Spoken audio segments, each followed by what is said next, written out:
사랑합니다. 존경합니다. 행복합니다. 오늘 이 어버이 주일을 맞이했습니다. 이런 말이 있어요. 공황 시절, 어려운 때 공황 시절에는 집이 없고 하우스, 집이 없고, 호황 시절에는 홈, 가정을 잃었다, 그런 이야기가 있습니다. 사실 지금 3년 동안 코로나로 인해서 우리 가정에 많은 위기가 지금 왔다고 그렇게 생각이 들어집니다. 2020년도 여성가족부에서 통계된 것을 보니까 가족이 집에서 있는 시간이 증가했다.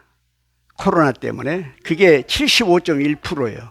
굉장히 많이 가정이 이제 옛날보다는 같이 코로나로 지내게 됐고, 그 다음에 식사하는 횟수가 많아졌다.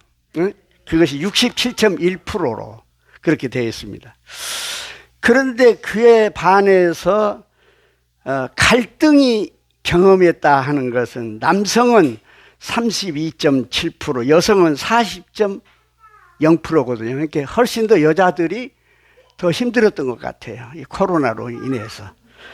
그래서 우리가 오늘 이 통계에서 보는 것처럼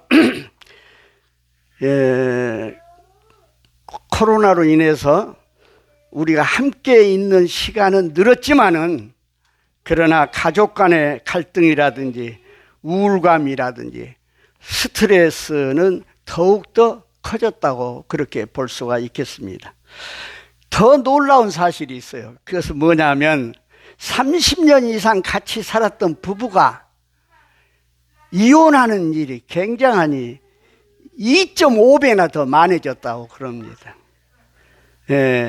이것을 이제 흔히 말하기를 항원 이혼이다 그런데 젊은 사람보다도 나이 먹은 사람, 30년 이상 살았던 사람들이 이혼이 2.5배나 더 많아졌다. 그래서 특별히 오늘 참 우리 한국의 코로나로 인한 현실의 문제는 뭐니 해도 가족이 회복되는 문제가 가장 크다, 그렇게 이야기를 할 수가 있겠습니다. 저는 요즘 우리 이혼했어요 하는 그런 프로그램을 보는데 여러분도 흥미있게 봤죠. 그런데 그 프로그램 중에서 민수라는 아이가 아버지는 이제 미국에서 있다가 이제 모처럼 만나고 그런 가정을 해놓는데, 그려놨는데 정말 안절부절한 그 불안한 마음, 그 민수가 자꾸 이야기하는 그 이야기가 굉장히 마음이 아팠고, 또 이제 유치원생에 불과하는 그 어린아이가 어른도 못할 그 가정의 소중함을 이야기한 것을 봤을 때에 아마 시청자들이 많이 눈물을 흘렸을 것이라고 그렇게 생각이 들어집니다. 아울러서 민수 그 아이가 엄마 아빠와 같이 이제 살기를 원하는 그런 가정의 문제들을 제기하다 보니까 그 가정을 향한 동정의 손길이 지금 굉장히 많이 뻗쳐서 흐뭇한 그런 뒷맛을 우리에게 주고 있습니다. 그래요. 아무리 시대가 바뀌고 가족 구상이 달라진다고 할지라도 부모를 향한 자녀를 향한 또 부부에 대한 하나님의 말씀은 변함이 없는 것입니다. 그래서 오늘 저는 본문 말씀을 선택을 했는데, 오늘 이 본문 말씀이야말로 행복한 가정의 비밀을 여기서 이야기해 주고 있습니다. 오늘 말씀을 통해서 우리의 가정이 지금도 행복하지만 더 큰 행복이 있기를 주의 이름으로 축복합니다. 자, 5장 31절에 뭐라 하겠습니까? 그러므로 사람이 부모를 떠나 그의 아내와 합하여 그 둘이 한 육체가 될지니 이 비밀이 크도다. 그렇게 이야기를 하고 있습니다. 한마디로 이야기하면 내 가정이 정상적인 가정이 되려고 하면은 부모를 떠나야 한다고 하는 이야기인 것입니다. 그런데 우리 한국 사회 특별히 외국에는 별로 그런 거 없는데 우리 사회 현실은 어떻습니까? 여러 가지로 자식들이 아직도 부모를 의지하고 있어요. 한 예를 들어 이야기하면 부부가 맞벌이 합니다. 그러니 어쩔 수 없이 자녀를 부모에게 돌봐주라고 맡기지 않습니까? 예? 그러지 않아요? 예? 예. 이렇게 부모에게 매여 있으면 생각이라든지 감정이라든지 정서라든지 행동이 영향을 받을 수밖에 없다고 하는 이야기인 것입니다. 예. 그러니까 한 예를 들어서 그래서 옛말에 그런 말에 예, 껍벌이 서물만 있으면 처갓집 살림 안 한다고 그런 말이 있는 이유가 다 거기서 나온 거예요. 예? 그래서 정답은 뭐냐면 재정적으로나 정서적으로나 관계적으로 결혼하면은 그 가정은 독립할 수 있어야 한다는 이야기인 것입니다. 부부관계를 또 여기서 이야기하는데 뭐냐면 한 육체의 마음과 정서가 두 사람이 하나가 되어야 한다. 그렇게 이야기를 이제 또 하고 있어요. 그러기 위해서 33절에 뭐라고 했어요? 그러나 너희도 각각 자기의 아내 사랑하기를 자신같이 하고 아내도 자기 남편을 존경하라. 그렇게 이야기를 하고 있습니다. 예? 여기서 이제 아내와 남편의 관계를 이제 이야기해 주고 있는데 아내와 남편의 관계는 어떤 관계냐면 사랑과 존경의 관계라 그 말입니다. 그걸 이야기해 주세요. 예. 여러분 우리 남자들은요 최소한도 가장 가까운 사람이 누구예요? 아내지 않아요? 그 아내로부터 존경을 받을 때 다시 이야기하면 인정을 받을 때 행복한 거예요. 네? 그렇기 때문에 아무리 못난 남편이고 별 볼 일 없는 남편이라도 아내는 남편을 존경해야 돼요. 무조건 존경해야 돼요. 그리고 남편을 인정해 줘야 돼요. 네? 남편 무시하면 안 돼요. 그래서 남자들이 제일 아주 속상해 뭐냐면 자존심 상하게 여자가 말할 때 그때 부부싸움이 일어난 거예요. 네가 뭐냐 하고 와장창 일어난 거죠. 네? 그러니까 정말 남자는 그 아내로부터 존경받고 인정받을 때 행복감을 느끼고 아내는 어떠냐? 남편으로부터 사랑을 받는다는 느낌이 들 때 행복감을 느끼는 거예요. 예? 그래서 외국에서는 그런 말 있잖아요. 남편이 하루에 3차례 I love you를 안 하면 이혼의 사유가 되는 거예요. 그게. 그러니까 남편은 아내에게 하여튼 간에 뭐 좋든 나쁘다 아침 나 저녁으로 나 당신 사랑합니다 한 번씩 안아줘야 돼요. 그럴 때 행복감을 느낀다는 거예요. 예? 사랑하니 존경받고 존경받으니 사랑한다 그 말이에요. 그래서 남편과 아내는 사랑과 존경이 함수관계 절대로 떨어져서는 안 된 거예요. 예? 그 다음에 이 자녀들에 대해서 이제 이야기를 하는데 6장 1절에 뭐라고 이야기합니까? 자녀들아 주 안에서 너희 부모에게 순종하라 이것이 옳으니라. 예? 내 아버지와 어머니를 공경하라 이것이 약속 있는 첫 계명이라. 그렇게 이제 이야기를 해요. 여러분 자녀가 부모에게 순종하는 것은 옳은 일이며 바른 일이라고 말을 하고 있는 것입니다. 여기서 말하는 순종이라는 것은 이해가 되느냐, 이해가 안 되느냐가 문제가 아닙니다. 내가 원하느냐, 원하지 않느냐도 문제가 아니라 그 말입니다. 자녀는 어떻든 부모에게 순종해야 된다는 이야기입니다. 아울러서 한 단계 더 나가는 것이 무엇이냐면은 내 아버지와 어머니를 공경하라고 이야기를 하고 있는 것입니다. 순종이 제1단계라고 하면 자녀가 부모들에 대해서 제2단계는 공경하라고 하는 이야기인 것입니다. 이해가 되지 않고 마음이 내키지 않아도 하는 것이 순종이라 하면은 공경은 마음을 다해서 섬기는 것을 의미하는 것입니다. 하나님은 모든 부모가 자녀로부터 공경받기를 원하시고 계신 것입니다. 그래서 하나님이 약속을 주신 거예요. 내 부모를 공경하면 내가 잘되고 장수하는 축복을 내려주겠다. 그 말씀하신 거예요.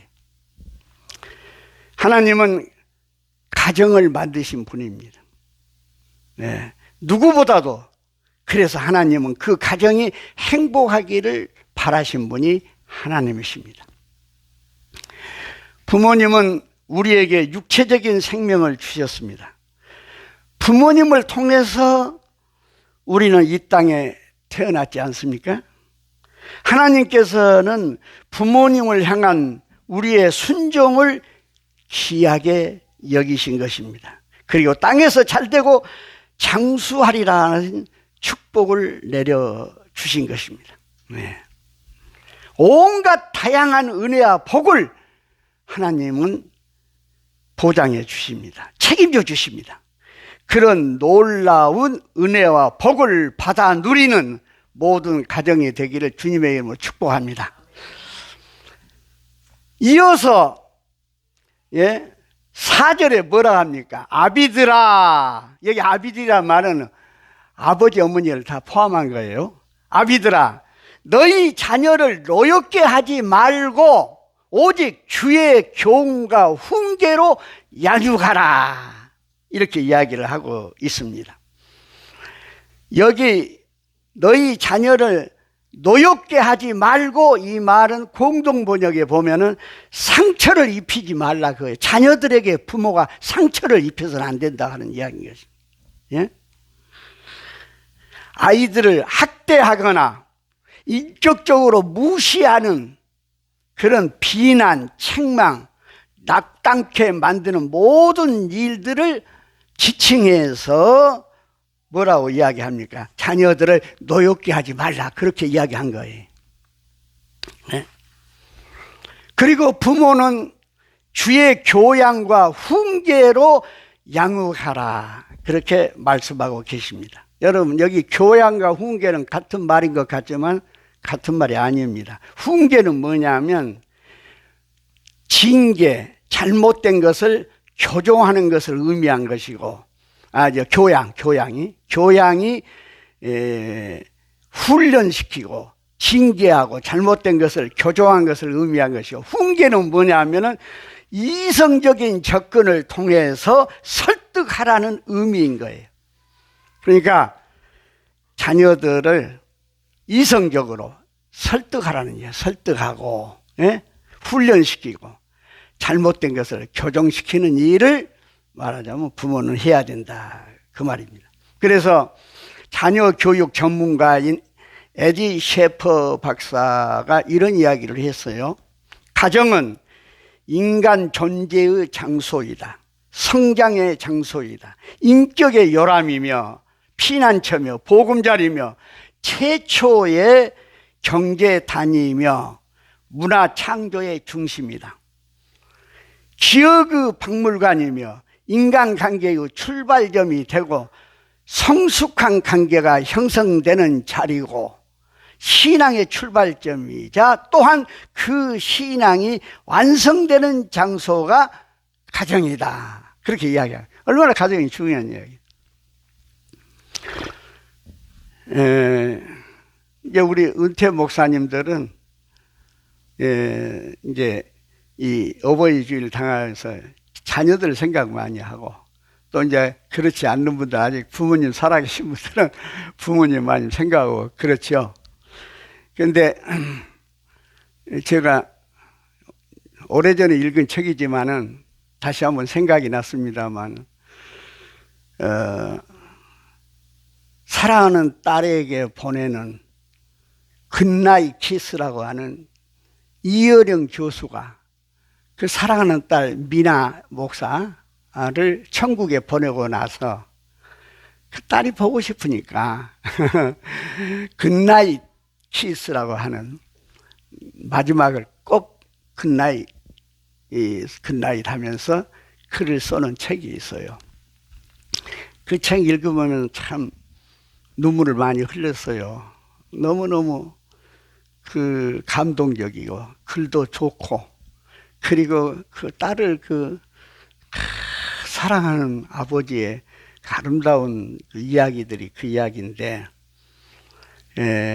한 대목만 이야기하자면은, 딸에게 보낸 굿나잇 키스. 그 미나가 어렸을 때 이야기를 한 거예요. 잠자는 시간이 되면 저녁에 미나가 서재문을 두드린다 그 말이에요. 그러면서 문을 열고 들어와서 아빠 굿나잇 하고 이제 잠자러 가는데, 그때 이제 자기가 생활도 어렵고 한참 이름이 날 때고 그러니까 열심히 글을 쓰는 때라는 이야기예요. 밤늦게까지. 그러니까 딸이 와서 아빠 굿나잇 했는데도 불구하고 뒤도 돌아보지 않고 손만 내밀어 가지고 손을 흔들면서 굿나잇 미나 그랬다는 거예요. 그런데 그게 그렇게 후회스러운 거야, 이 양반이. 그래서 뒤늦게 그 딸에게 편지를 지금 쓰는 거예요. 나에게 30초의 그 시간이 주어진다면, 그 말이에요. 더더구나 30초 시간, 짧은 시간이잖아요. 그 시간이 주어진다면 그때로 돌아가자. 나는 미나야 글을 지금 쓰고 있고, 너는 엄마가 사다 준 레이스가 달린 하얀 잠옷을 입고 와서 문을 두드리면서 아빠 굿나잇 그렇게 하면 나는 약속한다. 글 쓰던 펜을 그 자리에 두고 벌떡 일어나서 두 팔을 활짝 펴고 굿나잇 미나야 잘 자라 내 사랑하는 딸아, 그렇게 하고 싶다 그거예요 이제. 그런데 어쩌면 좋으니 내가 눈을 떠도 너는 없으니. 참 이 대목이 참 마음이 아파요. 그러나 기도한다. 우편 번호 없이 붙이는 이 편지가 너에게 전달해질 것을 믿는다. 네? 갑자기 끊겼던 마지막 대화가 이어지면서 찬송가처럼 울려오는구나. 굿나잇 미나야, 잘 자라 미나야, 보고 싶다 내 딸아. 그렇게 썼어요. 참 오늘 우리가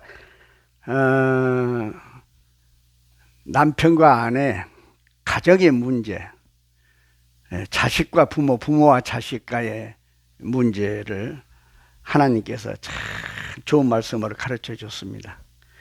아까도 이야기한 것처럼 한마디로 얘기해서 이럴 때에 행복한 가정이 된다는 비밀을 이야기해 주고 계신 거예요. 그래요. 행복한 가정은 그냥 이루어지지 않습니다. 하초를 가꾸고 정원을 관리하듯이 시간을 들이고 애정을 갖고 참고 사랑하며 만들어 가야 하는 것이 행복한 가정인 줄로 믿습니다. 정말 우리 은숙교회 가정은 행복한 가정이 되기를 주의 이름으로 축복합니다. 네. 기도하십시다. 하나님 아버지 감사합니다. 오늘 저희들 주의 전